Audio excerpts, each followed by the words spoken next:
অধিকাংশ recruiting agency লাইসেন্সবিহীন, কিন্তু তাদের অফিস বন্ধ হয়েছে আমরা খুব কমই দেখতে পেয়েছি। মাননীয় স্পিকার, প্রবাসীদের বিদেশে নেওয়ার নামে আমি গতকালকেও বলেছি, ভুয়া কোম্পানি খুলে তাদের কাছ থেকে চাহিদাপত্র এনে দেশের শ্রমিকদেরকে নিয়ে তারা জায়গা জমি বিক্রি করে বিদেশে যায়, তাদেরকে সেখানে নিঃস্ব অবস্থায় রাস্তায় ফেলে দেওয়া হয়, না খেয়ে রাস্তায় মারা যাওয়ার রেকর্ড পর্যন্ত হয়েছে।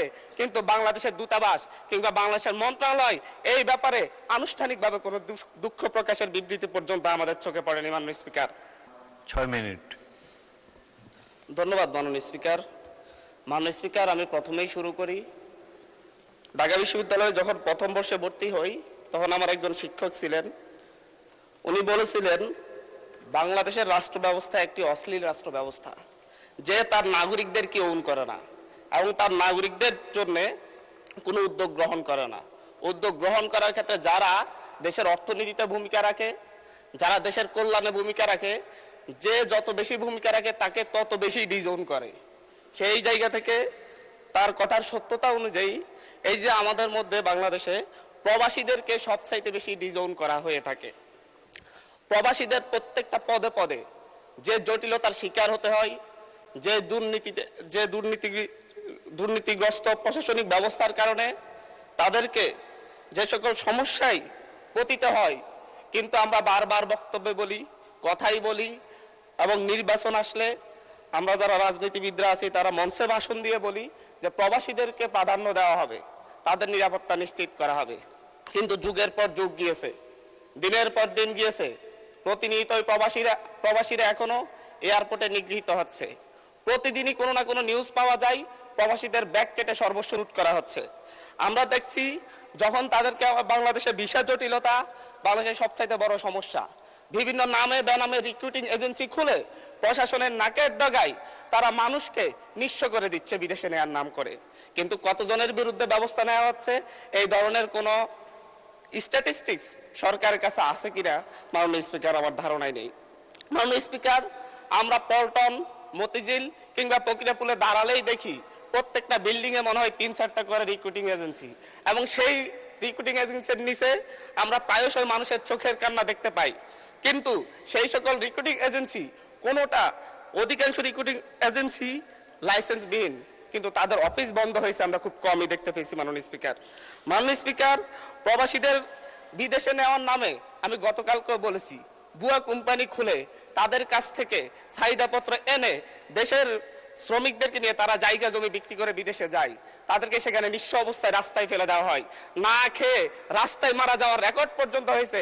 কিন্তু বাংলাদেশের দূতাবাস কিংবা বাংলাদেশের মন্ত্রণালয় এই ব্যাপারে আনুষ্ঠানিকভাবে কোনো দুঃখ প্রকাশের বিবৃতি পর্যন্ত আমাদের চোখে পড়েনি। মাননীয় স্পিকার, আমাদের এই বাংলাদেশের এই যে ভুয়া কোম্পানি তৈরি করা এবং ভুয়া এজেন্সির নাম করে, ভুয়া কোম্পানির নাম করে শ্রমিকদেরকে, বাংলাদেশের সাধারণ মানুষকে প্রতারণার শিকার হয়ে নিঃস্ব করা হয়, এটার সাথে বাংলাদেশের দূতাবাস, বাংলাদেশের মন্ত্রণালয় সহ প্রত্যেকটা গ্রুপই জড়িত, এবং সবচাইতে বেশি জড়িত বাইরের সিন্ডিকেট।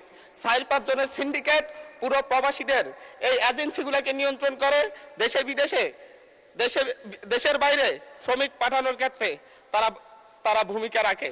মাননীয় স্পিকার, আমাদের বাংলাদেশে অদক্ষ জনশক্তি রপ্তানি করা হয়। বাংলাদেশে আমরা স্ট্যাটিস্টিক্স অনুযায়ী দেখলে ভারত যেখানে 70% দক্ষ জনশক্তি রপ্তানি করে, যেখানে পাকিস্তান 50% দক্ষ জনশক্তি রপ্তানি করে, যেখানে শ্রীলঙ্কা 60% দক্ষ জনশক্তি রপ্তানি করে, বাংলাদেশ সেই ক্ষেত্রে 20% দক্ষ জনশক্তি রপ্তানি করে। তারা আইটি খাতে সেটা 1%-এর কম, স্বাস্থ্য খাতেও 1%-এর কম, এবং প্রকৌশল খাতে 1%-এর কম। মাননীয় স্পিকার, আমরা প্রতি বছরই দেখি, বিভিন্ন স্ট্যাটিস্টিক্সে দেখতে পাই, জরিপে দেখতে পাই, প্রতি বছর 1,20,000 থেকে 2,50,000-এর মতো মানুষ প্রত্যক্ষ বা পরোক্ষভাবে ভিসা জালিয়াতির শিকার হন। কিন্তু কতগুলো ভিসা জালিয়াতির ঘটনায় বিচার হয়, এই ক্ষেত্রে বাংলাদেশ অনেক পিছিয়ে রয়েছে। মাননীয় স্পিকার, 2019 থেকে 2023 সাল মাত্র 4 বছরে প্রায় 20,000 প্রবাসী টিকিট জালিয়াতির মুখে পড়ে। টিকিটের মূল্যের ক্ষেত্রে আরো এক ভয়ঙ্কর সিন্ডিকেটের মুখোমুখি হতে হয় তাদেরকে। যদি সৌদি আরব থেকে আসার জন্য বাংলাদেশের টিকিট কাটলে সেটা 30-35 হাজার টাকায় কিনা যায়, কিন্তু বাংলাদেশ থেকে সৌদিতে যাওয়ার জন্য যদি টিকিট কাটতে হয় বাংলাদেশের সিন্ডিকেটের কারণে এই টিকিটের দাম 1 লক্ষ থেকে 1,20,000 টাকা পর্যন্ত হয়ে যায়। মাননীয় স্পিকার, প্রবাসীদেরকে নিঃস্ব করে আমরা বাংলাদেশের অর্থনীতিকে দাঁড় করাতে চাই, কিন্তু প্রবাসীরা প্রতি বছর প্রতি 100 জনে 5 থেকে 7 জন, প্রতি 100 জনে 5 থেকে 7 জন প্রবাসী ফেরত আসে আহত অবস্থায়, এবং তাদের চিকিৎসা পর্যন্ত ঠিকমতো করা হয় না, এবং তারা সারা জীবনের জন্য পঙ্গু হয়ে ঘরে বসে থাকে। মাননীয় স্পিকার, বাংলাদেশে প্রতি বছর প্রায় 1.5 থেকে 2,000 প্রবাসীর লাশ বাংলাদেশে আসে, এবং এখানে 1.5 থেকে 2,000 প্রবাসী মৃত্যুবরণ করে নিহত হয় বিভিন্ন দুর্ঘটনার কারণে, কিন্তু তাদের পরিবারের খোঁজার কেউ রাখে না। আমরা নিঃস্ব হওয়ার যেই অবস্থা দেখি, আমরা এই ক্ষেত্রে দেখি সরকারের উদাসীনতা, সেটা যেই সরকারই হোক। নতুন সরকার এসেছে 3 মাস হয়েছে, আমরা এখানে আলোচনা করতেছি, সরকার যেন নতুন করে উদ্যোগ নেই। আমরা পূর্ণ অতীতের মতো পিছনে ফিরে যেতে চাচ্ছি না। মাননীয় স্পিকার, পাসপোর্ট রিনিউ এবং বিপদগ্রস্ত লেবারদের পাশে বাংলাদেশের দূতাবাসগুলো দাঁড়ায় না। বিভিন্ন ক্ষেত্রে পাসপোর্ট রিনিউ করার জন্য বিভিন্ন রাজনৈতিক ব্যক্তিদের কাছে পাসপোর্ট রিনিউ করার জন্য ইজারা দেওয়া হয়, লাইসেন্স দেওয়া হয় তাদেরকে, এবং তারা বাইরে একটা অফিস নিয়ে তাদের মন মতো মানুষের কাছ থেকে, বিভিন্ন প্রবাসীদের কাছ থেকে অতিরিক্ত টাকা নিয়ে দীর্ঘ সময় লাগিয়ে লাইসেন্স রিনিউ করতে হয়। মাননীয় স্পিকার, আমরা যদি বাংলাদেশের অর্থনীতিকে দাঁড় করাতে চাই, মাননীয় স্পিকার, আমরা যদি বাংলাদেশের প্রবাসীদেরকে প্রকৃত। ধন্যবাদ মাননীয় সদস্য, ধন্যবাদ। আচ্ছা, 1 মিনিট বলেন। আমাদের বাংলাদেশের অর্থনীতিতে 5 থেকে 10% মোট জিডিপি, 5 থেকে 7% মোট জিডিপি প্রবাসী আয়ে আসে।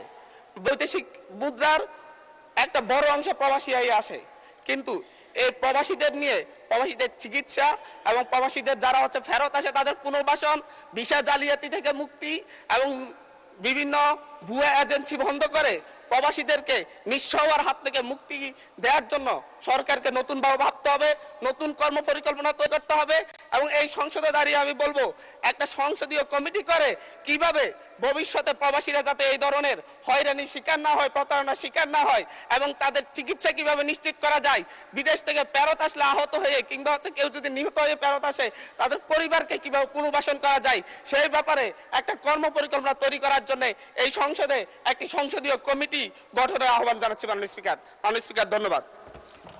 পরবর্তী বক্তা মাননীয় সদস্য বরকতুল্লাহ বুলু।